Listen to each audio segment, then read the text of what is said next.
My name is Ava Miller. I am 9 years old. Today is Monday, January 26th, 2026. 3 days ago, on Friday, January 23rd, I died for 23 minutes. I was riding my new purple bike near my house in Lexington. I was going too fast down the big hill on Miller Lane. I saw a big white van, but I couldn't stop. Everything went loud, and then it went very, very quiet. My mom told me later that the doctor said my heart just stopped. They had to use the machines to jumpstart me. For 23 minutes, I wasn't on Earth anymore. Before this happened, I didn't really care much about God. I went to Sunday school because my mom made me wear my itchy dresses and go. I thought the stories about Noah and the lions were just like fairy tales, like Cinderella. I usually spent church time drawing pictures in the back of the Bible or thinking about my Minecraft world. I didn't think Jesus was real or that he would ever want to talk to a kid like me. I thought he was too busy for kids. To be honest, church was just a place where I had to sit still and be quiet, and the preacher talked about things that sounded like they happened a million years ago. I didn't think it had anything to do with my life or my school or my friends.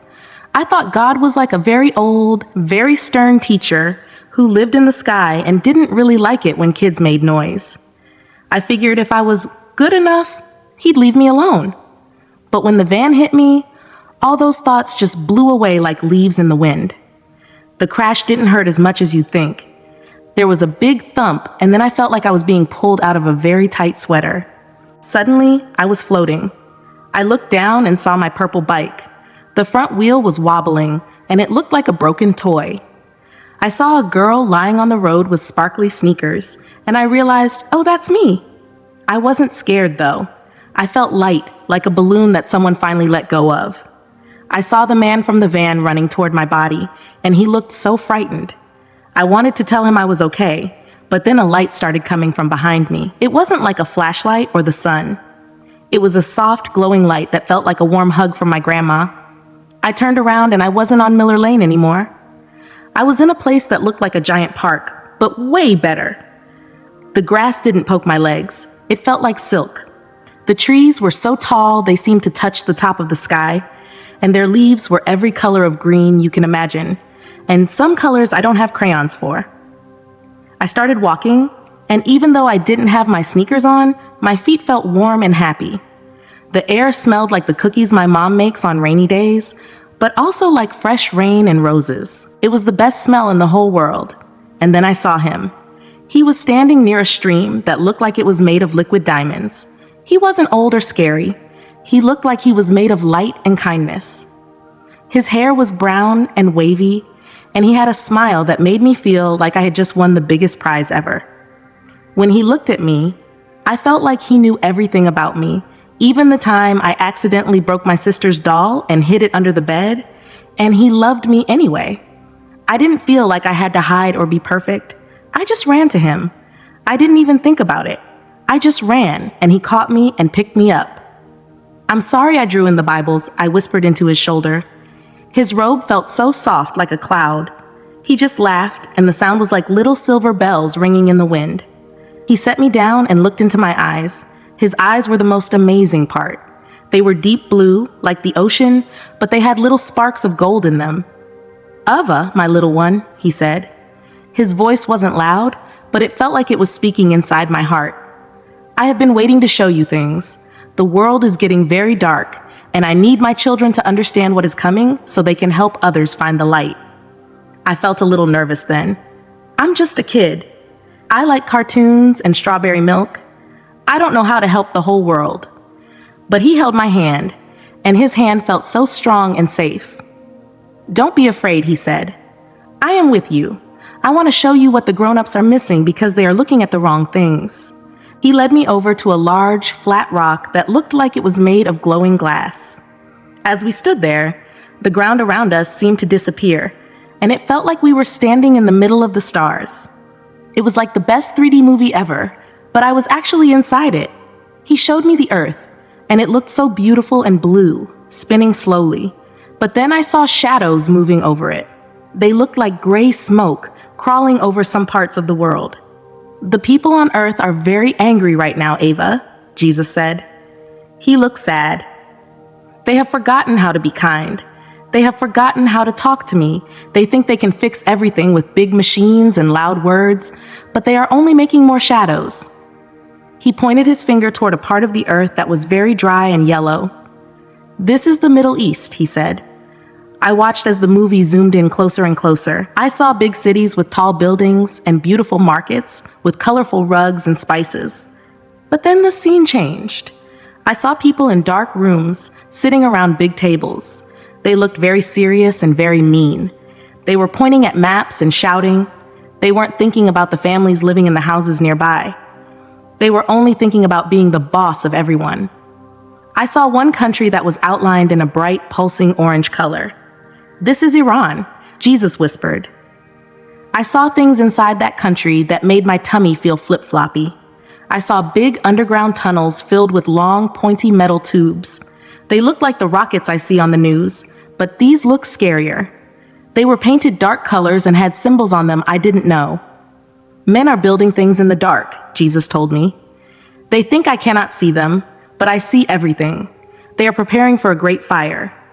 Suddenly the vision changed. I wasn't just looking at a map anymore. I was standing in a street in a place far away. The sun was very hot, and the buildings were made of light-colored stone. I saw a little boy, maybe 5 years old, playing with a small wooden truck in the dirt. He looked happy. But then I heard a sound like a giant bee humming. I looked up and the sky was full of those metal birds. Big planes that moved so fast they left white lines across the blue. Then there was a loud bang, and the ground shook so hard I almost fell over. The little boy ran to find his mother, and his face was full of tears. "This is what makes my heart break," Jesus said, and I saw a real tear on his cheek. The leaders of these nations are playing with fire, and they do not care that the children are the ones who get burned. I reached up and touched his hand. "Can we stop them, Jesus?" I asked. I felt so small, and the planes looked so big. He looked at me and squeezed my hand. "That is why I'm showing you this, Ava. The fire is coming, and it will start in the sand. People think they have a long time to fix things, but they are wrong. They are looking at their phones and their money, and they are not seeing the clouds gathering." The movie on the glowing rock didn't stop there. Jesus kept holding my hand, and his thumb rubbed the back of my hand in a way that made the scary parts feel like they couldn't hurt me, even though they looked very real. He showed me more of the country called Iran. It looked like a place with beautiful mountains and old buildings, but everywhere I looked, I saw those gray shadows. It was like a thick fog that only people with mean hearts could breathe. In one part of the vision, I saw a room that was deep underground. It was cold and smelled like old metal and wet dirt. There were men there wearing uniforms with lots of pins and medals. They were shouting at each other and pointing at a screen that showed a map of the world. They looked so angry that their faces were turning purple. One of them hit the table so hard that a glass of water tipped over, but nobody cleaned it up. They just kept talking about how they were going to show the world how strong they were.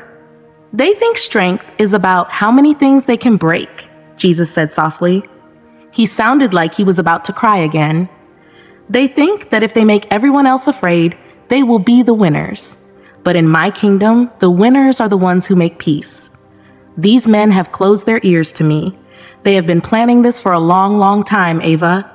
It is like a big clock that has been ticking into the dark, and now the hand is almost at the top. Then the vision shifted, and I saw the ocean. It was big and blue, but it wasn't peaceful. There were giant gray ships, the kind my brother likes to build with his plastic bricks, but these were real and huge. They had flat tops for the planes to land on. I saw ships from America and ships from other places I didn't recognize. They were all moving toward the Middle East. It looked like a big circle was closing in. Suddenly, I saw something fly out of the sand in Iran. It wasn't just one thing, it was hundreds of them. At first, I thought they were birds, but they didn't flap their wings. They looked like angry hornets made of fire. They made a buzzing sound that was so loud it made my teeth ache in the vision. They were flying toward a tiny little country that was glowing with a soft white light. "That is Israel," Jesus told me. "The world is going to turn its back on her. The hornets of fire are coming from the north and the east and the south. It will look like she is all alone." I watched the hornets get closer and closer, and my heart was thumping in my chest. I wanted to scream for people to run. But then I saw something amazing. Around the little country of Israel, there was a shield. It wasn't made of metal or glass. It looked like it was made of the same light as Jesus' robe. When the hornets of fire hit the light, they just went poof and turned into smoke. They couldn't get through. I am watching over them, Jesus said, but the fire will still be very hot. The whole world will see it, and they will be terrified. They will wonder how such a small place can stay standing when so much fire is being thrown at it. Then Jesus turned me around so I wasn't looking at the Middle East anymore. He showed me my own town and even my own street. I saw people walking their dogs and kids playing soccer. But something was wrong. It was like everyone was wearing invisible headphones and blindfolds. They were all looking down at the small screens in their hands. I saw a lady almost walk into a pole because she was looking at a video of a dancing cat. I saw a man sitting at a dinner table with his family, but he wasn't talking to them. He was typing on his phone. "Look at my people, Ava," Jesus said. His voice was heavy. "They are sleeping while the house is starting to burn. They think that because the fire is far away in the sand, it will never reach their door. They think their money and their tall walls will keep them safe. But when the big war starts, the money will not matter. The walls will not be high enough." I saw the grocery store where my mom buys my favorite cereal. In the vision, the shelves were empty. There was no bread, no milk, and definitely no strawberry milk. People were arguing over a single bag of rice. They looked scared and hungry. I saw the gas station down the road, and there were lines of cars so long they went all the way around the block, but the signs said they were out of fuel.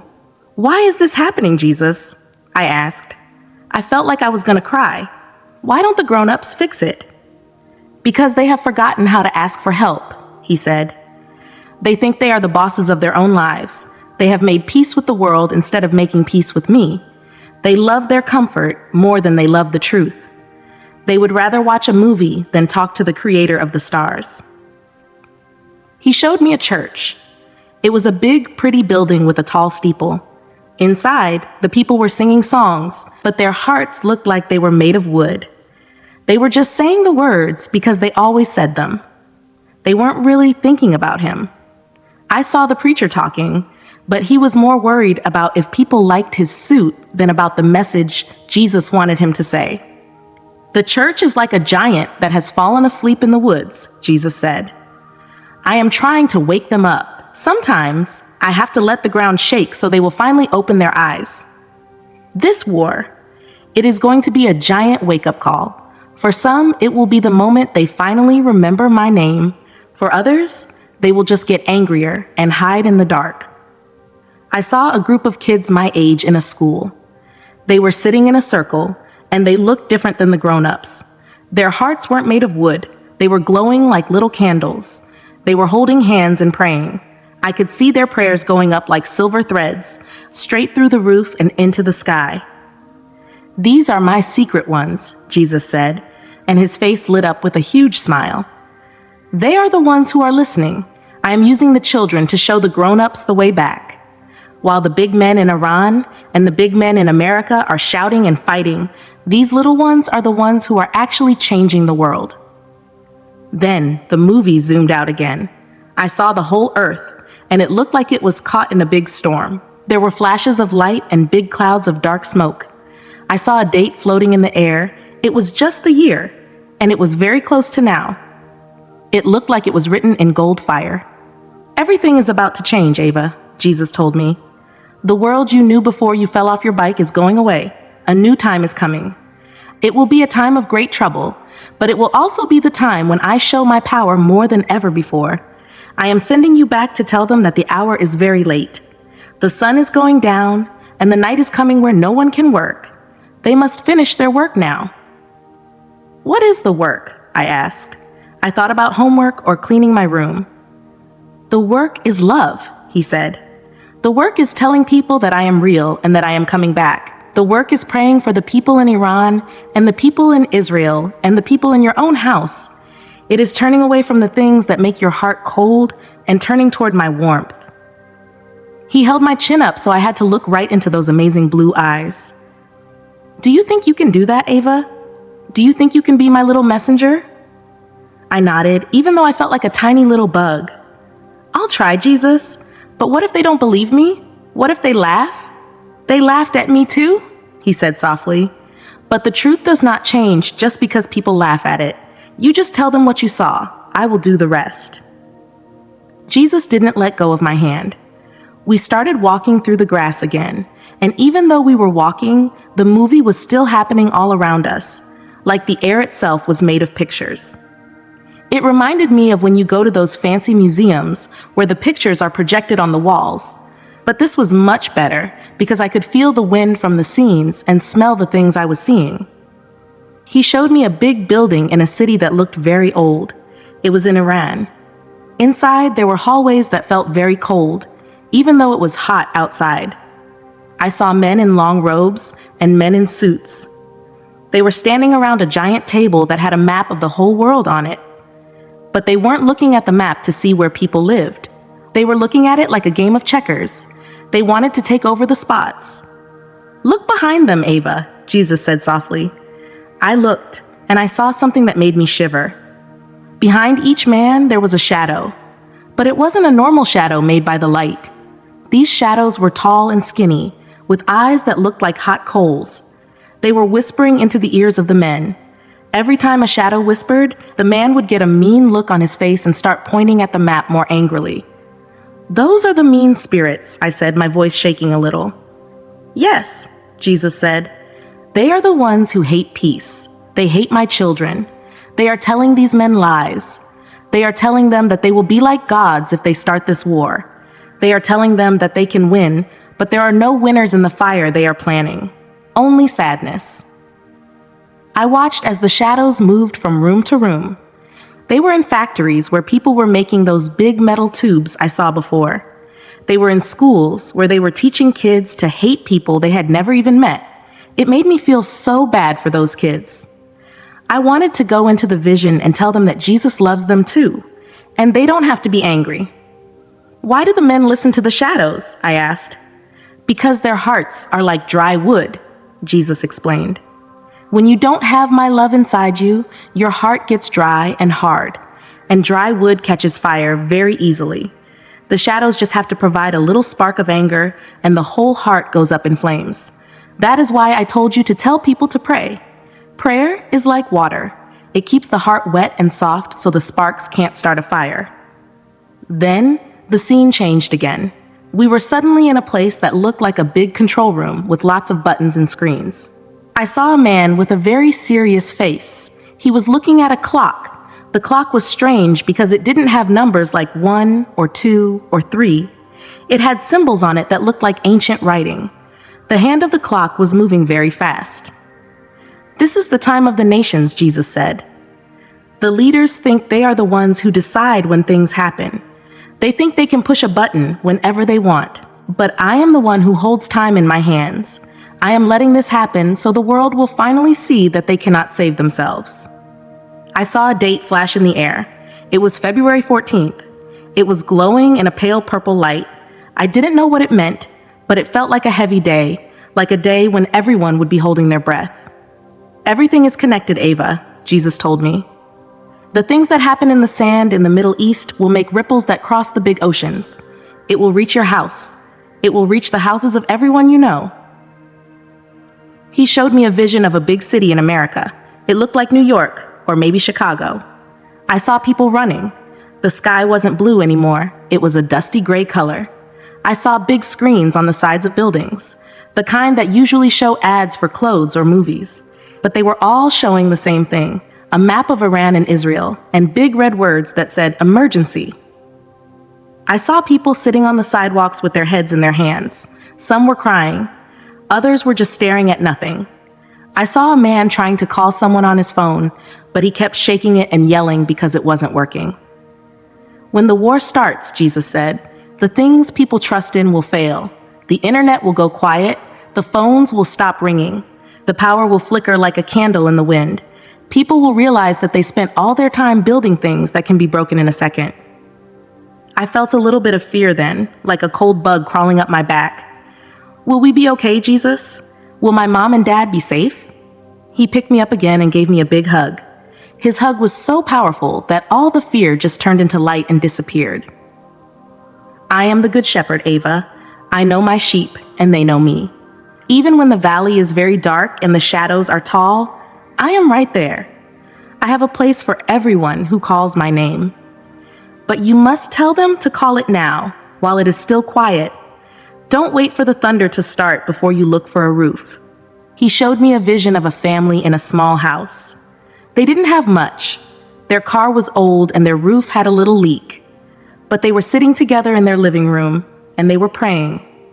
They were holding a Bible, and it was glowing with a warm, golden light that filled the whole room. Outside their windows, the world was gray and scary, but inside that house, it was like a little piece of heaven. The light in their hearts is stronger than the darkness in the world, Jesus said. I want every house to look like this. I want people to stop worrying about having the newest toys and start worrying about having enough oil in their lamps. Do you remember the story about the girls and the lamps? I nodded. The ones who were ready for the party and the ones who weren't. Exactly, he said. The party is coming, but the road to get there is going to go through a very dark forest. Only the people with lamps will be able to see the path. The lamps are fueled by talking to me and loving people. Then he showed me something very strange. I saw a giant map of America, but it was torn right down the middle, like a piece of paper that two kids were fighting over. One side was pulling one way, and the other side was pulling the other way. America is a house divided, Jesus said sadly, and a house divided cannot stand when the storm hits. While they are arguing about things that don't matter, the enemy is at the gate. They are so busy hating each other that they have forgotten how to love their neighbors. This is why the war will be so hard for them. They will be fighting two wars, one far away in the sand and one right in their own streets. I saw people shouting at each other in the streets of a big city. They were holding signs and looking very mean. They weren't listening to each other at all. It looked like a big mess of anger. I want my children to stay out of the fighting, Jesus told me. I want them to be the ones who bring the peace. I want them to be the ones who help the people who are hurt, no matter what side they are on. Because in my eyes, everyone is a soul that I died for. He showed me a vision of a hospital. It was very crowded. There were people on beds in the hallways. The doctors and nurses looked so tired they could hardly stand up. But among them, I saw a few people who were moving differently. They were calm. They were touching people's foreheads and saying kind things. They were sharing their bread with people who didn't have any. These are my hands and feet, Jesus said. When the world falls apart, my people must be the ones who hold it together with love. That is how the great revival will start. It won't start in big fancy buildings with loud music. It will start in the dark places, in the hungry places where people finally realize that only I can save them. We sat down by the stream again. The water was so clear it looked like it wasn't even there, except for the way it sparkled like a million tiny sequins. I reached out to touch a rock in the water, and it felt like velvet. It didn't feel cold like the water at home. It felt like it was made of life. Everything in this place felt like it was made of life. Even the pebbles on the ground seemed like they were happy just to be there. Jesus looked at me, and his smile was like a warm blanket. Do you see how the water flows, Ava? It never runs out because it comes from me. I want my people to have this water inside them. When the world gets dry and dusty from the war, they will need this water to keep their hearts from cracking. Then he waved his hand over the stream, and the water turned into a giant mirror. I saw another date floating in the ripples. It was April 13th. It was glowing in a bright, scary red, like a stoplight that tells you something bad is coming if you don't push the brakes. What happens then? I whispered. The mirror showed me a vision of a big city in the desert. I think it was in the Middle East because the buildings had those round tops that look like giant onions. I saw a man standing on a balcony, and he was shouting into a microphone. Behind him, there were giant flags being waved. They were black and green and red. Thousands of people were in the streets, pumping their fists in the air. They looked like they were cheering for a football game, but it wasn't a game. They were cheering for the metal birds I saw earlier. Suddenly, the screen in the water showed the sky over the ocean. It was nighttime. I saw the moon, but it didn't look white like it usually does. It looked like it had been dipped in strawberry juice. It was a deep, dark red. "The moon of blood," Jesus said. He sounded so heavy-hearted. "When the moon turns this color, the world will know that the time of talking is over. The time of the sword has begun. On this day, the country of Iran will make a choice that cannot be taken back. They will throw the first torch into the dry grass, and the fire will spread faster than anyone can run." I saw the hornets of fire, the missiles, launching from the sand. They made a sound like a giant tearing a piece of thick paper. I saw them flying over cities where people were sleeping. I saw a little girl in her bed, clutching a teddy bear that looked just like mine. She didn't know that the sky above her was full of fire. "I am holding the children," Jesus said, and I felt his arm go around my shoulders. "Even when the world is mean to them, I am there to catch them. But the grown-ups, they have brought this on themselves. They thought they could play God.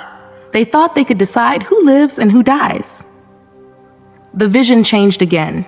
I saw the grocery stores in America again, but this time it was even more detailed. I saw a mom trying to find milk for her baby. She was looking at her purse, but the money inside looked different. It was just paper that didn't buy anything. I saw a sign on the door that said "closed" in big black letters. There were people standing outside the store, just staring at the empty windows. "The things people worked for their whole lives will disappear in a week," Jesus told me.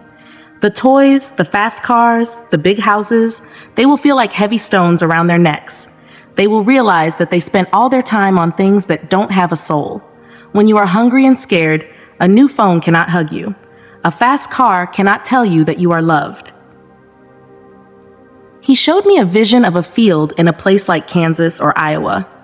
Usually the corn is tall and yellow, but in this vision, the stalks were brown and shriveled up. There was no water. The ground had big cracks in it that looked like hungry mouths.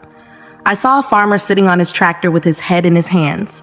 He was crying because he couldn't grow food for the people. "The earth is tired, Ava," Jesus said. "It has been hurt by the anger of men. When the big war starts, the weather will go crazy. The rain will stop in some places, and in others, it will come like a flood that washes everything away. It is like the world is having a bad dream and it can't wake up." I felt so sad for the farmer and the mom at the store. "Jesus, can we send them some of your water? The life water from the stream?" He looked at me with so much love, I thought I might melt. That is what my children must do. They cannot send the physical water, but they can send the water of my spirit. They can share what they have.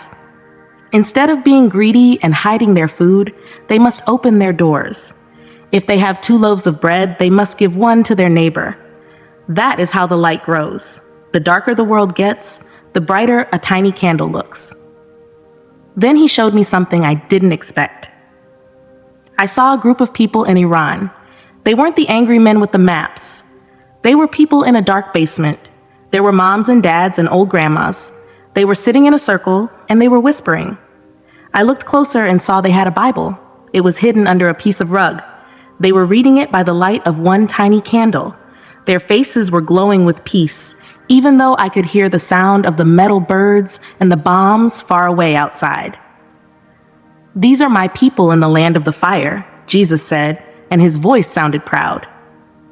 "The leaders of Iran hate me, but the people, many of them love me.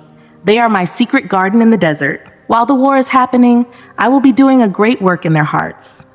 Many who were angry will see my light and drop their weapons. They will realize that I am the only one who can truly give them a home." I saw a vision of a soldier. He was wearing a dark green uniform and carrying a big gun. He was standing in the ruins of a building. He looked so tired and dirty. He found a small book on the ground, a New Testament that had been dropped. He picked it up and started to read. As he read the words, the gray shadow behind him, the one with the hot coal eyes, started to shrink.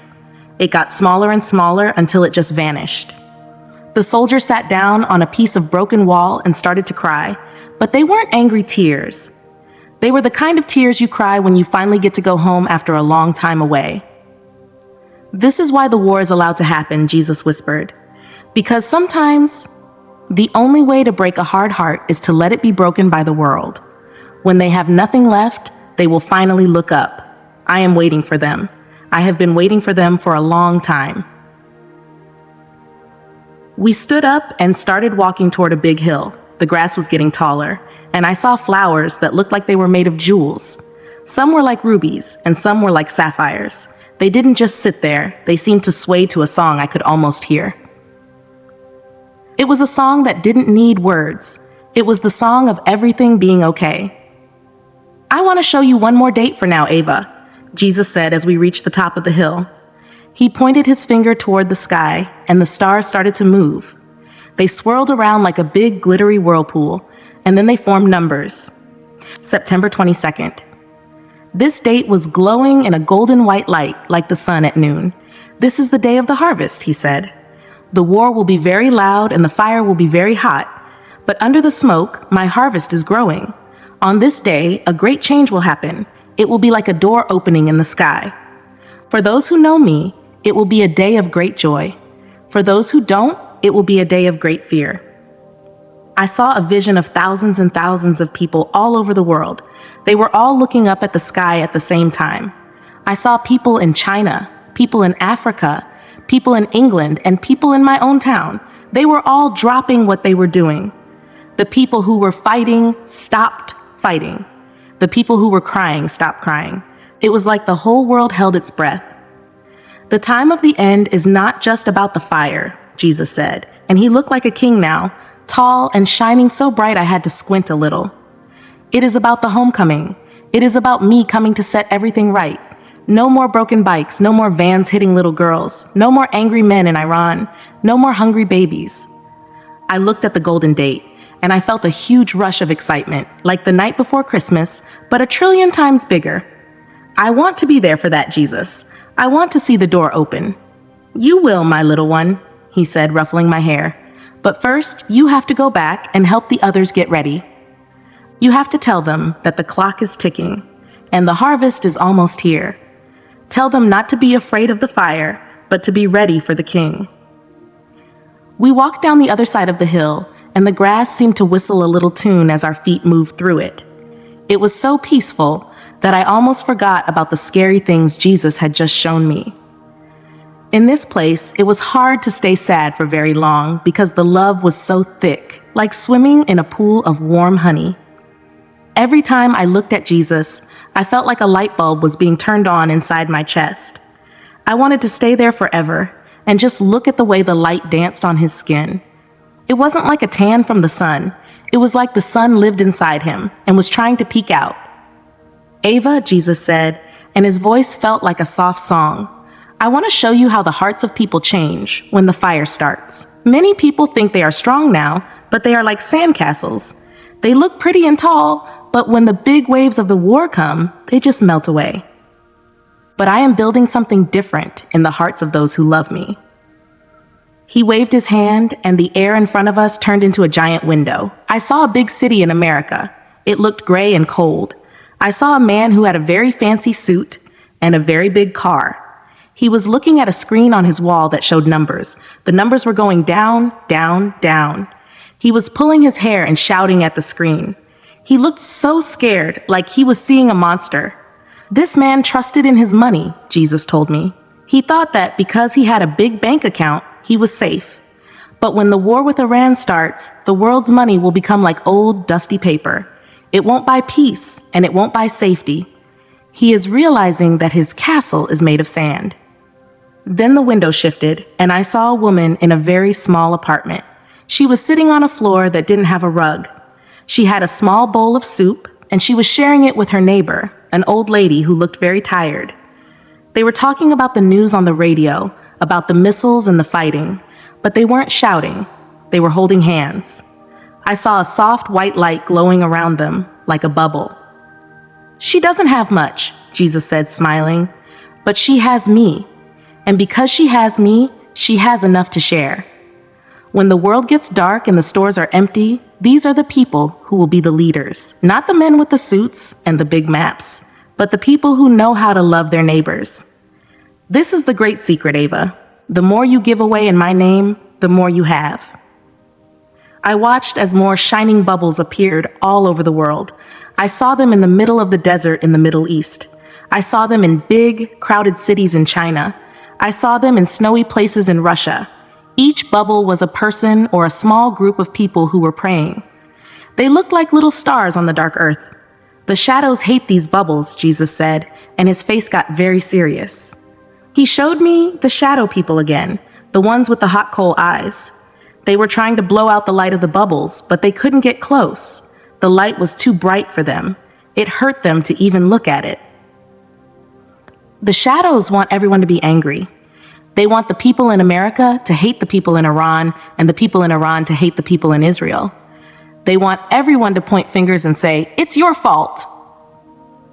I saw a vision of a big group of people in a street. Some were wearing one color and some were wearing another. They were screaming at each other. They were so busy being right that they didn't notice the fire starting in the distance. They were so busy being angry that they didn't see the children crying at their feet. "Anger is a trap," Jesus whispered. "It makes you blind. When the war comes, the enemy will try to make my children angry too. He will try to make them join the shouting, but I'm calling them to a different work. I am calling them to be the ones who carry the water. When everyone else is throwing stones, my children must be the ones who are building bridges." Then he showed me something that looked like a giant heart. It was the heart of the church, all the people who say they follow Jesus, but it looked like it was covered in a thick gray crust, like the scale that grows on the inside of a teapot. It was hard and cold. "This is why I must allow the shaking," Jesus said. He reached out and touched the gray crust. "My people have become comfortable. They have made a deal with the world. They say, 'I will follow you, Jesus, as long as I can keep my soft bed and my big TV and my easy life.' But that is not following me. That is just using me like an umbrella for when it rains." I saw a vision of a big, fancy church. It had soft chairs and big screens and a coffee shop in the lobby. The people inside looked very happy, but they weren't looking at Jesus. They were looking at each other.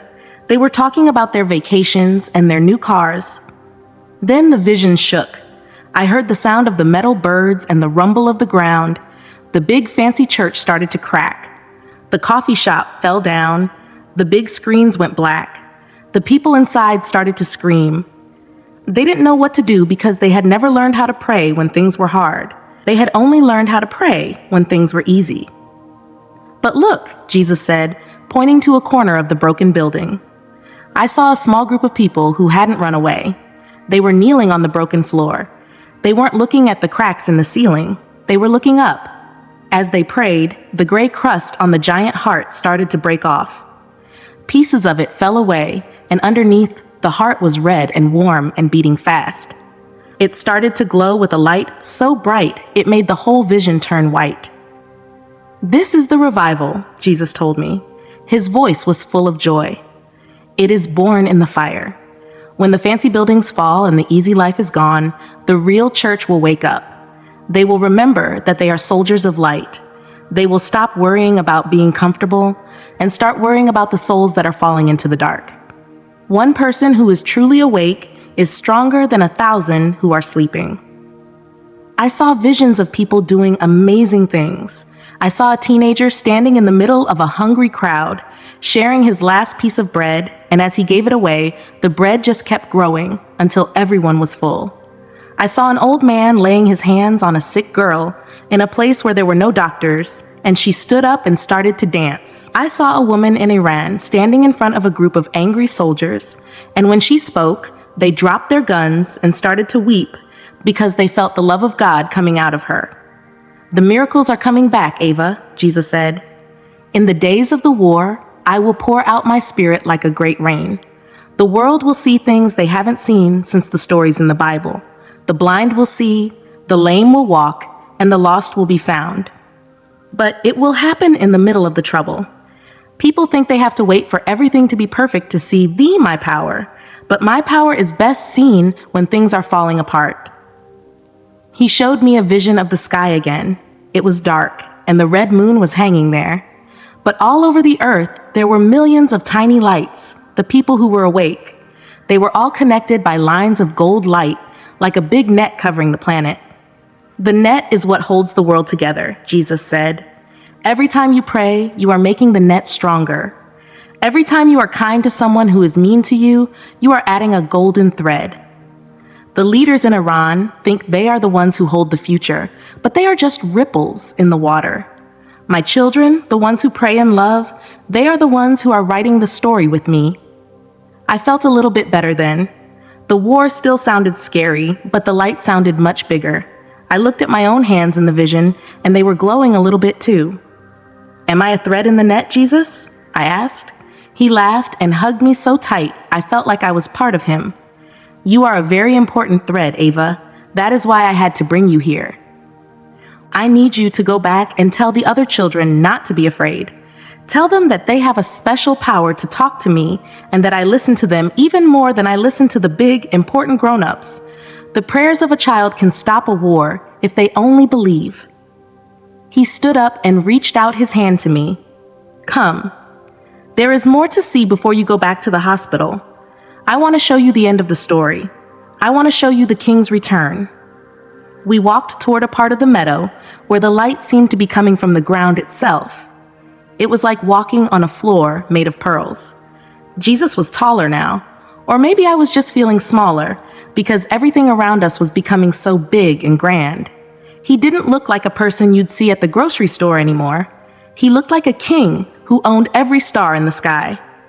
His robe was so white it made the snow look gray, and his face was shining like a million diamonds. Ava, he said, and his voice sounded like the ocean and the wind and a beautiful song all at the same time. The world thinks that the war is the end. They think that when the missiles fly and the fires burn, that is the final page of the book.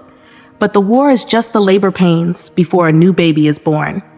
The world is going through a hard time because it is being made new. He waved his hand, and the sky above us changed. It wasn't the movie on the rock anymore. It was the real sky.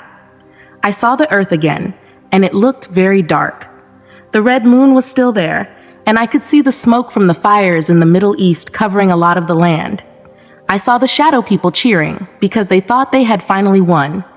They thought they had turned everyone's heart into a cold, hard stone. But then I saw a tiny speck of light in the middle of the darkness. It was white and pure, like a single snowflake in a coal bin. It started to grow. It grew and grew until it looked like a giant door was opening in the middle of the sky. It wasn't a door made of wood or metal. It was a door made of pure, living light. Watch, Jesus whispered. From that door, I saw a horse coming. It was the most beautiful horse I ever saw. It was whiter than white, and its eyes were like gold. And sitting on the horse was Jesus, but he didn't look like the gentle man who was holding my hand. He had a sword of light in his hand, and on his head were many crowns stacked up high like a mountain of gold. Behind him were millions and millions of people on white horses, all wearing white clothes that never got dirty. When the world is at its darkest, Jesus said, I am coming back. I am coming to stop the fire. I am coming to tell the mean men that their time is over. I am coming to wipe away every tear from the eyes of the children. I saw the vision of the war again, but this time the King Jesus was there. He didn't have to fight with guns or bombs. He just spoke. He said a word, and the fire and the missiles just went out. He said a word, and the shadow people with the hot coal eyes just melted away like wax near a heater. He said a word, and the broken buildings started to put themselves back together. I saw the little boy in the sand, the one who was crying for his mother.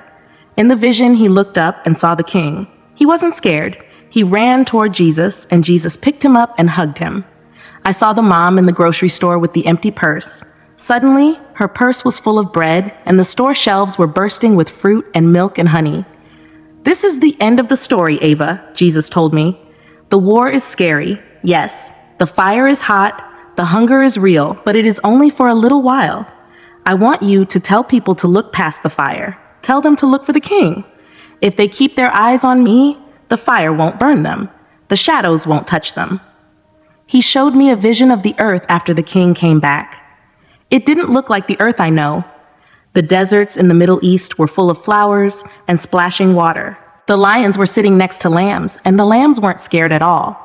I saw children playing with snakes that didn't bite. Everything was green and gold and blue. There were no more hospitals because no one was sick.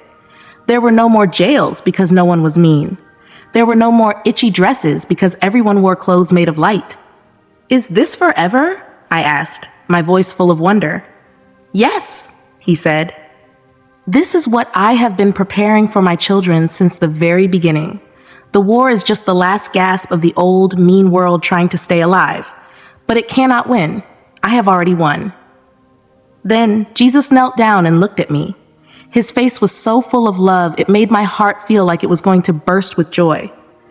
"But Ava, before this happens, many people will be very afraid. They will see the news about Iran and Israel, and they will think God has forgotten them. They will see the empty shelves and the broken houses, and they will lose hope. That is why you have to go back. You are my little light bearer. You have to tell them what the end looks like." "But Jesus," I said, feeling a little bit of the earth fear coming back. "I'm just a kid. How do I tell grown-ups about a war? They won't listen to me. They'll say I'm just making up stories because I hit my head." He took my hands in his. His hands were scarred. I saw the marks where the mean men had hurt him a long time ago, but the scars were glowing now, like rubies. "I will give you the words, Ava. When you speak, people will feel my peace. Some will laugh, but many will feel a tug in their hearts. They will remember that they were made for something more than just buying toys and being angry. You don't have to be big or strong or smart. You just have to be mine."